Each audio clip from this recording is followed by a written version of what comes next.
Mga kababayan, ngayong araw po ng Martes, November 4 na po 2025, meron pong malaking pagbabago sa kilos at galaw ng Bagyong Tino. At ngayon po ay naglandfall na to sa ilang bahagi ng Visayas. Apektado rin ang ilang bahagi po ng Luzon at Mindanao ng trap or extension po ng Typhoon Tino. Aalamin natin yung mga lugar na kanyang madadaanan sa mga susunod po na mga oras. At kung eto nga po bang Typhoon Tino ay lalakas pa into super typhoon category. Lahat po yan aalamin natin, pati na rin ang weather system na nakakaapekto sa malaking bahagi ho ng ating bansa. Pero bago ho natin yung simulan, importante ho na i-like yung video natin. Suportan nyo na ho yun sa akin at para tumaas ang engagement ng ating update at umabot sa mga kababayan natin sa Luzon, Visayas at Mindanao. Tara, samahan nyo ako sa ilang minuto na update natin sa lagay ng ating panahon. Sa ating tinatawag po na live weather system or live weather model na ginagamit, kung makikita ho ninyo, ang Bagyong Tino po ay nakadikit na sa ating landmass or sa ating Philippine landmass. Huli pong namataan ang Bagyong Tino na mayroon pong lokasyon na 95 kilometers southeast of Giwan, Eastern Samar. At ito po, no, nagme-maintain siya ngayon sa 140 kilometers per hour na lakas ng hangin. Malapit pa rin ho yan sa may gitna at may bugso naman hanggang 170 kilometers per hour. Yung pagkilos ho niya medyo bumabagal habang dumidikit o naglalandfall siya sa kalupaan po ng Visayas area. Sa ngayon, nasa 15 kilometers per hour ang kanyang pagkilos pa west, northwestward sa bilis na 15 kilometers per hour. So alamin natin muna yung mga lugar po na kanyang dadaanan sa mga susunod po na mga oras. Papaalala ko, meron tayong signal number 4, 3, 2 at 1 sa malaking bahagi po ng Luzon, Visayas at Mindanao. At eto ho, no, sa pinaka-updated po natin na mapa, ang Bagyong Tino po, alas 2 ng madaling araw, ngayong araw po ng Martes ay naglandfall po sa coastal water po ng Talibon, Bohol. At ganap po ito, mas lumakas ito sa 150 kilometers per hour. At meron pong pagkilos na pa-westward sa bilis na 30 kilometers per hour. Medyo bumibilis siya habang nasa kalupaan po o nasa Philippine landmass po ng Visayas area. So bukod dyan, mamayang alas 5 naman po ng umaga, ang Bagyong Tino naman po ay maglalandfall. Ito, makinig po kayo, sa vicinity po ng Asturias, Cebu. So yung mga lugar na yan, sinasabihan na, binabalaanan ng mga nakarang araw pa na maging alerto dahil hindi po talaga nagbago ang kilos nito nung nasa labas pa. Yung sinasabi kong malaking pagbabago sa kilos at galaw niya, yung pagbilis or pagkilos po ng sirkulasyon na tinatawag natin na pinakasentro o mata ng Bagyong Tino. So ngayon, alamin na natin yung mga lugar na apektado po ng signal number 4 muna tayo. Yan pa yung pinakamataas na kategorya ng Bagyong Tino. Kung may nakikita kayong update na lalakas hanggang signal number 5, hindi na po yung nakikita sa ating weather forecast. Pero syempre, hindi pa rin natin inaalis yung mga posibilidad. Kasi nga, syempre, bagyo yan. Nagbabago yan time to time, every 6 hours. Araw-araw may mga pagbabago sa kilos at galaw po ng bagyo. Nakataas po ngayon ang signal number 4 sa malaking bahagi ho ng Visayas. Tara, isumpo natin ng konti para makita ho ninyo yung sirkulasyon ng hangin na nagbibigay po ng pinsala. Yan po sa mga lugar na apektado ng signal number 4. Kung napapansin nyo, yung umiikot ho na hangin na yan, tinatawag ho natin yan o tawag ho natin yan ay spiral clouds. Meron pong impact yan na nakaka-apekto o nagbibigay ng pinsala sa mga lugar po na kanyang direktang natatamaan o naaapektuhan. At nakikita naman natin, may pressure din na may chance na humina yan kapag tumama sa kalupaan or mas lumapit pa or gumitna pa sa ating Philippine landmass. Ang signal number 4 mo natin ay nakataas po sa extreme southeastern portion po ng Eastern Samar. Kasama din ang western and southern portion po ng Leyte. At kasama rin sa signal number 4, ito medyo madami po. Southern Leyte, sinabi ko na, northern portion po ng Cebu, kitang-kita nyo ho, no, yung pinaka naapektuhan ng pinakagitna niya. Kasama rin po sa apektado ng signal number 4 ang Camotes Islands at northeastern portion po ng Bohol. Yung mga lugar ho na yan, pag sinabi ho kasi natin na signal number 4, nasa 12 hours lamang yung warning lead time yan. Ibig sabihin ho, sa loob ng 12 oras, dyan po mararanasan yung bugso at lakas ng hangin ng Typhoon Tino. at meron pong bilis ng hangin yan from 118 to 184 kilometers per hour. Diyan po pumapalo yung bilis ng hangin ng Bagyong Tino. So hindi ho basta-basta yan. Ang signal number 4, apektado rin ilang bahagi ng Mindanao, diyan po sa Dinagat Islands, Siargao at Bukas Grande Islands. Balitang-balita na sa news, lalo na po ang Siargao at Bukas Grande Island dahil po sa banta ng signal number 4. Ang signal number 3 natin ay nakataas naman po sa ilang bahagi po ng Visayas, dyan po sa may southern portion po ng Eastern Samar. Alam nyo, nagbabago yung weather system natin time to time po, no? Kasama rin ang southern portion po ng Samar, binanggit ko na ho. Central portion po ng Leyte, extreme northern and central portion po ng Cebu. Signal number 3, no? Yan ang sinasabi natin, nagbabago talaga ang forecast araw-araw at oras-oras po yan. Kasama rin ang Bantayan Island at central, kasama ng eastern portion po ng Bohol. Malawak po yung mga lugar na nasasakop niyan. Kasama rin sa signal number 3, ang northern portion po ng Negros Occidental. Kasama rin sa signal number 3 mga kaibigan, ang ilang bahagi po ng Guimaras, Iloilo, the southern portion po ng Capiz. Yung mga lugar po na yan, noong nakarang araw pa natin binabalaan sa banta po ng Bagyong Tino, no? Yung sa advanced weather forecast pa lamang natin, nakita na talaga natin na ito ay nasa typhoon category. So, signal number 3 din, nakataas sa dares po ng Surigao del Norte. Signal number 3 natin, warning lead time po niyan o yung pagitan ng oras na mararamdaman ng bagyo ay sa loob lamang po ng 18 hours at merong bilis ng hangin na umaabot sa 89 to 117 kilometers per hour. So sa signal number 2 na tayo. So tapusin nyo ho, no? Pakiusap ho ako kasi importante talaga na wala tayong mamiss na update. Ang signal number 2 natin, nakataas sa ilang bahagi ng Luzon, Visayas at Mindanao. So ito po, sa Luzon, signal number 2 sa southern portion po ng Masbate. Kasama din ang southern portion po ng Romblon at Cuyo Islands. Sa Visayas naman, ang mga lugar na apektado ng signal number 2, ang central portion ng Eastern Samar, at kasama rin ang ilang bahagi po ng, ito po, no? Tingnan natin mabuti. Dares po ng Cebu, central portion ng Negros Oriental. Dares po ng Negros Occidental. Kasama dyan ng Siquijor. Ang dares ng Capiz, Aklan. Dares po ng Antique, including Kaluya Islands. So napakaraming lugar. Ibig sabihin ho, yung mga yan meron tayong heavy rainfall warning na tinatawag. Meron kasing dami ng pag-ulan yan na nararanasan. Mamaya, sasabihin ko ho yung mga dami ng pag-ulan. So please, no, ako yung nakikiusap na tapusin po ninyo yung video, yung update natin. Sa Mindanao, na apektado naman ng signal number 2, ang northern portion po ng Surigao del Sur. Kasama rin sa signal number 2, ang northern portion po ng Agusan del Sur at northern portion po ng Agusan del Norte. Malawak po yan. At kasama rin ang Camiguin. Ito naman tayo sa signal number 1. Ang signal number 1 natin ay mostly apektado rin ng Luzon dahil sa trap or extension ng hangin ng Bagyong Tino. So ito, no, kung nakikita nyo umiikot na yan, yan po yung extension or trap or pinakabuntot ng Bagyong Tino. Signal number 1 sa Albay, Sorsogon, dares po ng Masbate, including Ticao and Burias Island, southern portion po ng Quezon, kasama rin ang southern portion po ng Marinduque, kasama rin ang dares po ng Romblon, Oriental Mindoro, Occidental Mindoro, ilang bahagi po ng northern at central portion po ng Palawan, including Calamian Islands at Cagayancillo Islands. So sa Visayas, ang signal number 1 ay nakataas pa rin dyan sa Northern Samar, dares po ng Eastern Samar, dares po ng Samar, at ilang bahagi po ng Negros Oriental. Sa Mindanao, meron din mga lugar na apektado ng signal number 1. Medyo i-zoom natin ng kote para makita ho ninyo, no? Signal number 1 sa dares po ng Surigao del Sur, central portion po ng Agusan del Sur.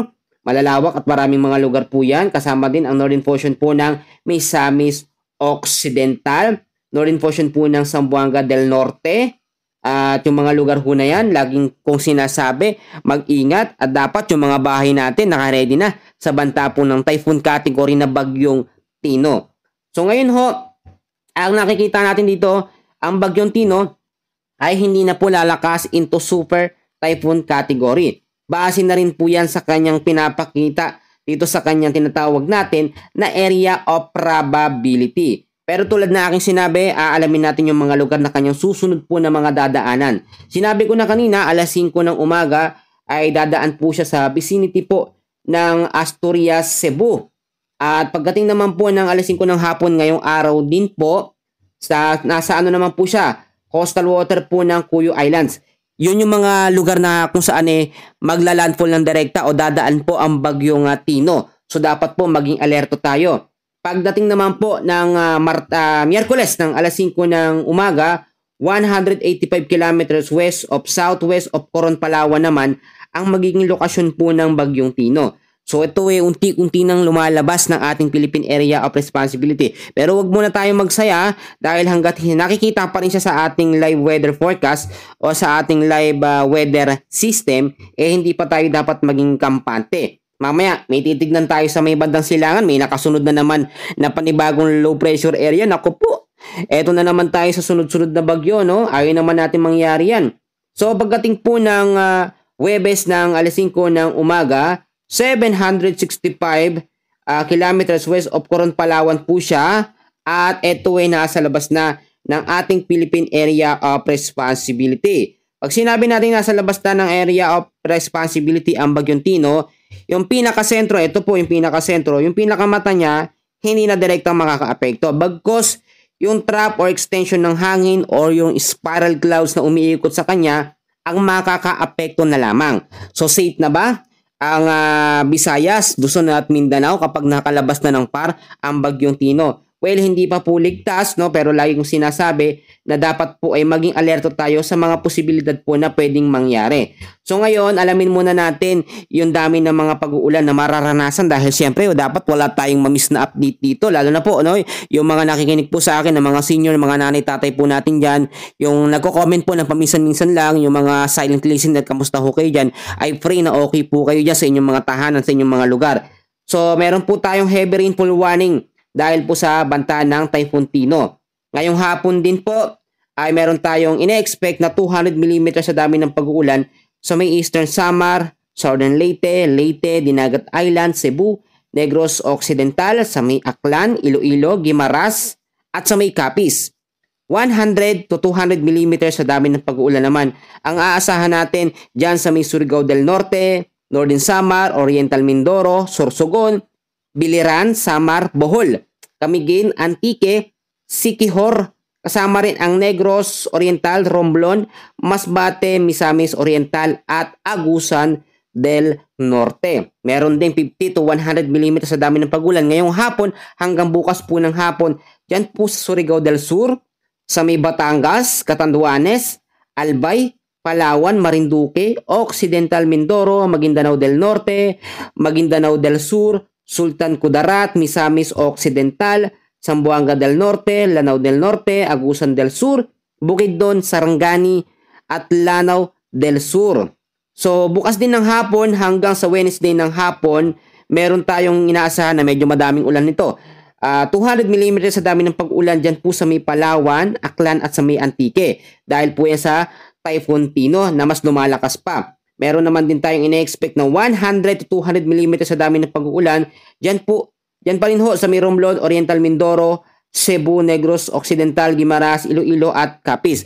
Yung mga lugar na binanggit ko, yan yung madalas na apektado ngayon ng signal number 4 hanggang signal number 3. Kaya madami po yung mga pag-uulan na mararanasan. At pagdating naman po dito sa ilang bahagi ng Occidental Mindoro, meron tayong 50 to 100 mm sa dami ng pag-uulan. Ngayong hapon hanggang bukas pa rin ng hapon, sa Occidental Mindoro, Marinduque, Misamis Oriental, Camiguin, Batangas, Agusan del Norte, Lanao del Norte, Misamis Occidental, Zamboanga del Norte, Southern Leyte, Leyte, Samar, Biliran, Negros Oriental, Siquijor, Bohol, Masbate. So yun pong mga binanggit ko, lahat po yan ay apektado po ng tinatawag natin na Typhoon Tino. Yung dami ng pag-uulan, heavy rainfall warning. Nakita nyo naman, pwede nyo balikan yung ating update, yung mga hindi pa nakasulat o hindi natandaan yung mga lugar. So bukod dyan sa bagyong Tino, meron tayong weather system na nakaka-apekto at nagpapaulan. Actually, sumasabay pa tong shear line. No? Ang shear line po ay salubungan ng malamig at mainit na hangin. At yung sinasalubong niya malamig, yan po yung northeast monsoon or amihan. Dahil pa rin po sa banta ng shear line, meron tayong ina-expect na 50 to 100 millimeters na dami ng ulan, moderate to heavy rains, dyan po sa may Cagayan, Isabela, sa may Aurora, Quezon, Camarines Norte, at Camarines Sur. At meron din, bukas po ng hapon hanggang sa Wednesday ng hapon, meron tayong ina-expect na heavy to intense rain na merong 100 to 200 millimeters sa dami ng pangulan sa may Aurora at sa may Quezon. Moderate to heavy rains naman na merong 50 to 100 millimeters na dami ng pag-ulan ang iaasahan natin. Diyan po sa may Isabela, Camarines Norte, Camarines Sur. At pagdating naman po ng Wednesday ng hapon hanggang sa Thursday ng hapon, moderate to heavy rains ang ating i-expect na merong 50 to 100 millimeters sa dami ng pag-ulan sa Aurora at sa may Quezon. So yun na dahil po sa shear line. So ngayon balikan natin itong bagyong Tino na pinapangambahan po natin. Actually, kahit po ito ay maglandfall po sa kalupaan ng Eastern Visayas, hindi na talaga natin mapipigilan kung ano yung kategorya na meron siya ngayon. Pero ang maganda dito, hindi naman po agad-agad yan yung sobrang lakas o bugso. Kasi yung makikita ho ninyo, yung pagkilos niya bumilis. Simula po nang naglandfall dito po sa bahagi po ng Eastern Visayas. At ngayon, imomonitor natin, kasi kung titignan nyo, nasa typhoon category ho, no? May chance kasi yan bumalik sa pagiging severe tropical storm. So, bababa siya ng isang level para humina. Dahil, ba't siya bababa? Yun ang tanong ng mga kababayan. Dahil po yung impact or pressure po ng hangin niya, pag tumatama yan sa kalupaan ng ating bansa, nababawasan yung lakas, yung epekto ng hagupit, o yung pagkilos, nababawasan yan. Kaya minsan, ang bagyo kapag dumadaan sa ating kalupaan o sa ating landmass, nawawala ho yung tinatawag natin na interaction o momentum ng bagyo. Kaya minsan yung pagkilos nila bumabagal. From 30 kilometers per hour, nagiging 15, nagiging 10 kilometers per hour. Which is pag ganun ng senaryo, hindi maganda kasi mananamnam ng landmass natin o mga lugar na direktang tatamaan ng bagyo, yung lakas ng bagyong Tino. Yun po ang wag nating aasahan. Ngayon ho, meron tayong typhoon Tino na minomonitor. Lagi ko sinasabi, importante na lagi po kayong nakaantabay. Dahil tulad ngayon, hindi pa nga nakakalabas ang bagyong Tino sa ating Philippine Area of Responsibility, ay may panibagong LPA na naman tayo na monitor dito sa may silangan ng ating bansa.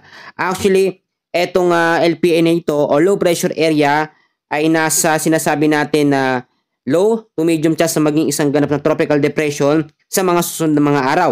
Hindi din inaalis yung mga posibilidad na ito yung maging bagyo at sumunod dito po kay bagyong Tino. Sa ngayon ito wala pa naman direktang epekto at kung makikita nyo 35 kilometers per hour ang lakas ng kanyang hangin, wala pa yung direktang epekto. Pero dahil na rin po sa pressure or higop ng typhoon na Tino, nahahatak niya or hinahatak niya po ang low pressure area na ito, which is ito yung nakikita natin scenario na possible na sumunod po sa kanya. So wag naman po sana, ipanalangin po natin yan. Ngayon, ito yung mga paalala ko, tapusin ho ninyo. Unang-una, meron tayong typhoon Tino na minomonitor. May LPA pa dito sa dulo, sa Misilangan, meron pa tayong shear line. Importante na lagi po kayo nakaantabay sa ating mga weather update. Kahit hindi po sa akin, pero ang suggest ko, sa akin ho, no? Tapusin nyo yung video natin para ho, nauunawaan nyo. Kasi pong ginagawa ko dito, hinihimay-himay ko po talaga. Lalo na po yung mga viewers ko po, medyo may mga edad na rin.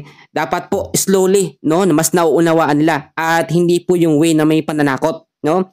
Typhoon category pero hindi naman tayo dapat maging sobrang kabado or manginig tayo sa takot. Kasi may nakikita tayong update ang sinasabi ay bumabalik daw yung trauma dati, no, sa super bagyong Yolanda. Actually, malayong-malayo yung bagyong Tino sa bagyong Yolanda. Ibang klase yung lakas ng Yolanda. At ang bagyong Tino, nahahype lamang siya ngayon. Pero ito po ay may chance pa rin humina. Kahit maliit lamang, no? Wag ho tayo mawala ng pag-asa. So yung pangalawa, lagi ko sinasabi na kailangan po ay meron tayong mga go bags. So importante ba yan kuya? Yan po sinasabi sa akin ng mga viewers ko. Yes, napaka-importante kasi yung sinasabi ng iba, nauso lang daw yung go bags dahil sa mga lindol, lalo na dyan sa Eastern Visayas. Actually, sa lahat po ng sakuna, importante talaga yan. Ano ba laman ng go bags? Meron tayong mga medicine kit, meron tayong flashlight, meron tayong mga konting pagkain, no, tubig. Importante ho yan na dapat po lagi nating dala-dala yan. Maliit na bag lang naman yon. At eto pa, importante na linisin po natin yung ating kapaligiran. Actually ngayon natataranta ang mga kababayan natin dito sa Eastern Visayas, hindi na talaga maaasikaso yung paglilinis, pero nawa po no ay maisingit natin kapag medyo okay ang panahon, kasi yun kasi yung nagiging main cause ng mga pagbabaha. So ngayon din, kung kaya pa natin mag-stock ng pagkain, alam ko yung mga sinabihan ko, yung mga nakinig at nanood po sa ating update, may mga nakaimbak na po ba kayong pagkain? Sila nanay, sila tatay, okay ho ba? Nabigyan po ba natin ng stock ng pagkain dahil ang bagyong Tino, inaasahan ilang araw pa yan bago po mawala yung pinaka-epekto niyan. Tapos kapag lumabas na yan ng pan, may kasunod pa na isa. So dapat mga ilang araw na stock ng pagkain, meron po tayong nakahanda dyan, no? Nakatabi. At eto po, yung mga bahay ho natin, kung kaya pa nating habulin, i-double check natin. Yung mga light materials ang nakalagay, yung mga bubong na hindi maayos ang pagkapako, yung mga may butas ang bubong, mga dingding, haligi. At kung talagang alanganin yung bahay nyo, magkaroon tayo ng forced evacuation, tayo mismo. Umalis na tayo dyan sa lugar natin. Yung mga nakatira po sa mga baybayin, malapit sa panan ng bundok, malapit sa mga ilog, wag na ho kayong mag-stay dyan. Umalis na ngayon din immediately. Dahil po ang bagyong Tino ay hindi natin pwedeng baliwalain. No? Yung iba sinasabi, wala pa naman, hindi ko pa naman nararamdaman. So, kailan ka pa lilipas or kailan ka pa aalis ng iyong bahay kapag humahagupit na o hinahagupit na ng bagyong Tino yung tahanan? Ngayon po, dapat kumilos na tayo. Wag na tayo maghintay pa na lumakas ang bagyong Tino ng husto. At eto rin, napaka-importante na i-safety natin ang ating mga importanteng gamit, mga dokumento, mga papeles na dapat po laging nakatabi. At eto pa, ito yung pinaka-importante sa lahat. Ipanalangin po natin sa ating Panginoon na ang bagyong Tino ay mas humina. Hindi naman na ito magbabago agad-agad ng direction na magre-record kasi ayan na ho yung pinakadaanan niya or area of probability niya, hindi na po natin ito mababago. Pero yung paghina niya, ine-expect po natin yan. Kapag sabay-sabay po tayo nanalangin, ay mawawala po yung epekto niya na pagiging mas malakas pa. Kasi pinapangambahan natin dito, mamaya lumakas ito sa super typhoon category. Kahit po nakikita sa ating advanced weather forecast na hindi ito magiging super typhoon, may mga pagbabago pa rin kasi tayong kinoconsider dyan. Dahil meron tayong northeast monsoon, meron tayong shoreline na siyang pwedeng dumagdag puwersa para mas ma-develop ang bagyong Tino. And i-rebuke natin na wag po ganun ang mangyari. At kung nakaabot kayo sa dulo ng ating video hanggang dito, pa-comment naman po ng inyong pangalan at kung taga saan po kayo. Para next update po ay ma-shoutout ko po kayo. Lagi kong sinasabi na sa lahat po ng mga pagsubok, mga sakuna, ganitong klase, lindol, bagyo, ay ugaliin po natin tumawag at manalangin po sa ating Panginoon. Alam nyo, kaya inaalaw po ng Lord yung mga ganitong sitwasyon, hindi para parusahan tayo, para i-remind na merong Diyos tayo na malalapitan. Kapag sobrang kalmado po kasi ng bansa natin, walang problema, wala pong mga ganitong nangyayari, nakakalimutan natin ng Diyos, nakakalimutan natin magpasalamat. And usually, madalas, ay nagpapasalamat lamang tayo sa Diyos kapag meron tayong natatanggap na mga bagay na gusto natin. Pero pag nakakatanggap tayo ng mga pagsubok, yung mga bagay na hindi natin gusto, ina-expect na mangyari, hindi tayo nagpapasalamat, hindi po tayo nagpe-pray. Kahit anuman ang mangyari, sitwasyon natin ngayon, lagi natin ipagpasalamat sa Diyos na lahat po ay naaayon sa kanyang plano. Kailangan lamang po nating sumunod. Lahat naman tayo makasalanan. Pwede tayong mag-repent, humingi ng tawad sa ating Panginoon sa ating mga kasalanan. Aminin natin lahat, tayo nagkasala. At bibigyan tayo ng second life or panibagong buhay. Especially dapat mag-iimpok tayo ng kayamanan, hindi dito sa lupa dahil nasisira. Kayang sirain ng lindol, mga bagyo, mga iimpukin natin dito. Pero yung mga kayamanan maiimpok natin sa langit, kailanman hindi po yan masisira. So sa ngayon, kabayan, yan muna ang pinaka-latest na update natin, mga kapatid, sa lagay ng ating panahon. And please, ako'y may kiusap na i-like at i-share nyo yung ating update ngayong araw ng Martes. Maraming salamat. God bless po sa inyong lahat.